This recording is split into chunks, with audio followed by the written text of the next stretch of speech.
welcome. You're watching Head to Head. I'm Antonina Antosha with UATV. The United States Navy guided missile destroyer, the USS Donald Cook, has entered the Black Sea and is heading towards the Ukrainian port of Odesa. The goal is to take part in joint combat drills with the Ukrainian Navy. Now, the Ukrainian military fleet is holding combat drills to prepare for a possible Russian Navy attack on the shores of Ukraine. To talk more about this, we're joined in the studio today by retired U.S. Navy Captain Gary Tabach. Well, and thank you for joining us. Delighted to be here. Thank you. Okay. What is the purpose of the NATO ships in the Black Sea at this point? Well, Donald Cook particularly is the ship that's been visiting quite often. And Ukraine, right, okay. Black Sea. And I think it's an old friend of Ukraine, and it keeps coming and doing the sea breathe exercises that are held every summer. And now it's coming probably to show the support of Ukrainian Navy after what happened in Kerch Strait. What's your personal opinion on what happened in Kerch Strait? Well, I have a lot of opinions about that. What's your personal one? Well, my personal opinion is the Ukrainian Navy had absolute right to go through that. It was unexpected, and I think that the Russians were not prepared for it as well, because if they did played out that scenario before, they would have never acted the way they acted, because it's actually kind of a laughing stock now, because you don't ram a ship, particularly tugboat. I mean, it's kind of ridiculous, because in the Navy, we're programmed preserve the ship, always preserve the ship and the crew. So it's a seaworthy ship at all times. So for a captain to give an order to ram another ship or a tugboat, which is nuts, to be honest, I don't think it ever happened in our history in the United States. I don't think that in the recent history any of our ships, any of our captains ordered ramming. And then, of course, they were chasing the Ukrainian Navy, and then they arrested the Ukrainian sailors. Now it's not clear how they're going to judge them. What kind of court is it going to be? If they're military, if they're POWs, then they have to be treated as POWs and not as prisoners. If they're somebody who violated, by Russian standards, by Russian ID, their borders or their waters, then they arrested them as civilians, then they have to take them to civilian court. But if they did take him to a civilian court, then why did they fire on the civilian ship? So, I mean, I think they're not happy themselves now, because no matter what they do now, they're going to look ridiculous. But still, what happened, meaning the ramming of another ship, according to the Navy Code, could it be accounted for as a crime? Well, it's a crime against yourself. It's a crime against your own crew and against your own ship, that's for sure. I mean, if I think that, well, I don't think, I'm pretty sure that if our captain would order a ramming of a tugboat or of another ship for no apparent reason when the ships are leaving the waters, because you can see in the video that the Ukrainian ships are going towards the open sea. I think that captain. Well, I don't think that order would be executed, because that would be an illegal order to begin with. But even if it would be for some crazy reason, then the captain would be court-martialed. There's no question about it. Okay, Ukrainian Foreign Minister Pavlo Klinkin has said that a new passage of Ukrainian warships through the Kerch Strait temporarily controlled by Russian invaders will be carried out under the supervision of foreign military. Outstanding. It's a great idea. Okay, that's the way to do but it. how will this affect the whole situation in between Ukraine and Russia? What I mean here is that Russia being an aggressor country and attacking Ukraine. Well, I'm not somebody who can predict things. I can only analyze what happened before, and let's see what happens next. But the Russia at this point is unpredictable, completely unpredictable, especially in their military posture. You know, their president is constantly threatening with a nuclear attack. Now, I've seen a video where there was a chorus in St. Basil, I believe, or St. Basil, maybe not. They're singing about nuking Washington and stuff. I mean, that's very. It's to the point of where I can only compare it to Hitler's Nazis, to Hitler Germany, when they acted that way. And the more you would let them do it, the more you would let Hitler do it, A little bit of Czechoslovakia is not bad. Let's not irritate the man. A little bit of Georgia is okay. It's a little bit of Ukraine is okay. He's killing his own Jews. Well, there are Tatars here, but it's not that important to the rest of the world. Well, it's not, because unless somebody stops them, they're going to continue on. That's how dictators are. That's how these crocodiles, I call them, are. Because when you have so much power for so long, you become paranoid. You become sick. It's a sickness.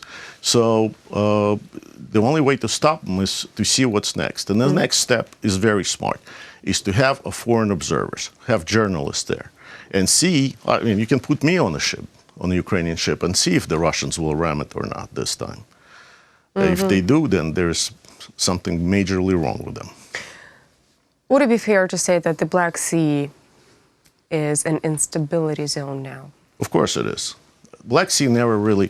Russians claim that it has a strategic importance, and Crimea has a strategic importance. In reality, it doesn't. It doesn't have any... It's an old trick that the Soviet Union used and now Russia uses. If we won't be in Afghanistan, then the NATO is going to be in Afghanistan. If we're not going to be in Somalia, then the NATO is going to be in Somalia. Wherever it is that they are. And now they were saying, if we're not going to be in Crimea, then the NATO is going to be in Crimea. NATO has no reason to be in Crimea, because Black Sea does not have a strategic importance in the Navy.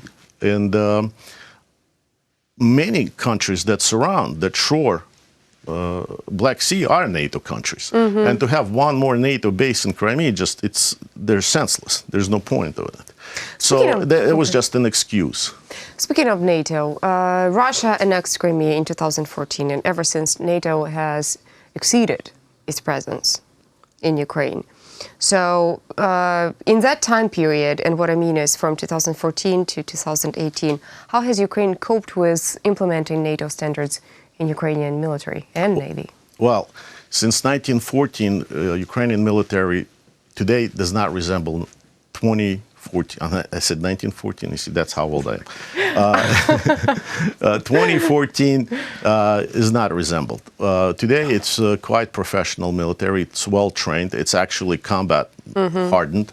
Many officers have been educated not with younger officers have been educated not with the old Soviet system, but went to the Western schools, Western education in the military style. And it's converting. It's getting closer and closer to the NATO standards as far as even the conversion of the weaponry. Weapons become more sophisticated, and I know that even the production of rounds now is going to be, by NATO standards, 155 millimeter rounds. It's modernizing quite well, considering that the economic state and the war that's going on. Ukraine is doing very well in bringing their army up to top standards. And still there is a little bit of controversy, because if the younger officers are trained according to NATO standards, but they are still ruled and guided by the older officers who has been trained according to the Soviet era style. Correct. How do they cooperate in the most effective way? I'm sure it's very difficult. But hopefully these old officers, if they do feel that they're patriotic and they do feel that they need to help Ukraine to build a real army, they need to retire. They need to go. Make room for someone else. Make room for a younger generation to move up through the ranks. I know quite few of such officers that are saying, yes, it's time for us to go. Yes, we don't understand, we're too old. Our vision is old, our doctrine is old, we need to make room. But there's still some of them that, they hold on to the chair, as Ukrainians say. So they won't let it go. And it's power. It's power. Just like Putin, he can't let go of it because he's sick.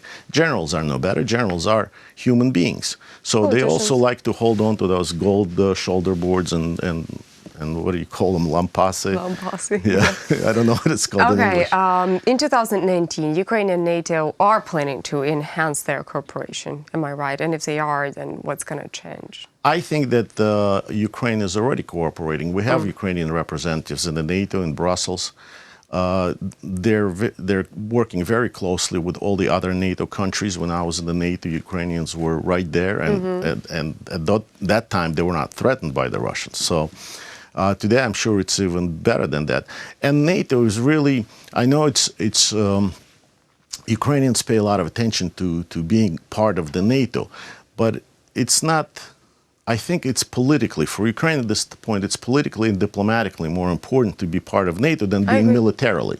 Because militarily, we as United States, we cooperate with some of the countries that are not in the NATO way better than with some of the countries who are in the NATO, like Turkey. Turkey is a very difficult ally today for the United States and the rest of the NATO countries.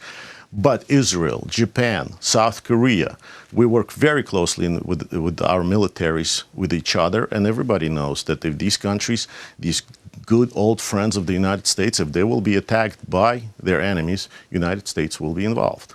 And yet Ukraine is striving on the way to become an official member state of NATO. Considering the fact that recently Macedonia has succeeded into entering the alliance, how well are the chances for Ukraine looking?